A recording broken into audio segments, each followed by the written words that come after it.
Az Otze lovagrend és a Ráj nemzetközi szervezet által 2015-ben ismét megrendezésre került az ősi Atlantisról származó különleges, hagyományőrző ceremónia, a Nagy Angyal Rituálé.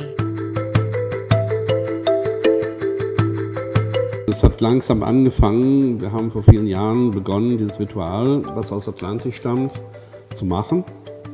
Mit sehr viel Erfolg, das heißt, es kamen Leute, die sehr krank waren und danach gesund geworden sind.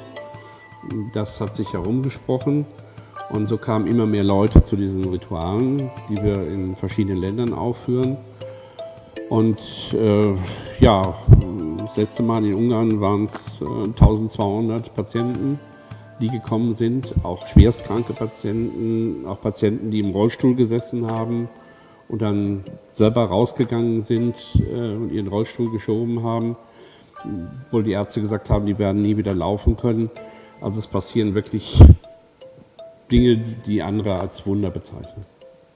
Szertartás során a több mint 150 eszcénus mester egy hatágú csillagalakzatban áll. Ezzel az ősi szimbólummal hívják segítségül a 144 angyal erejét a résztvevők gyógyulásáért. Több órán keresztül állnak és közvetítik ezt a csodálatos energiát. Idén 4 szervezet működött együtt, hogy ez meg tudjon valósulni. Az OTCE, a Ráj, a Keresztény Esszinus Egyház és a Mária-rend. Heute ist es so, dass beim Engelheilritual wir 144 Engel haben. Das heißt, stellvertretend gibt es Personen, die diesen Engel vertreten. Und diese Kräfte werden gebündelt und werden zum Heilen eingesetzt.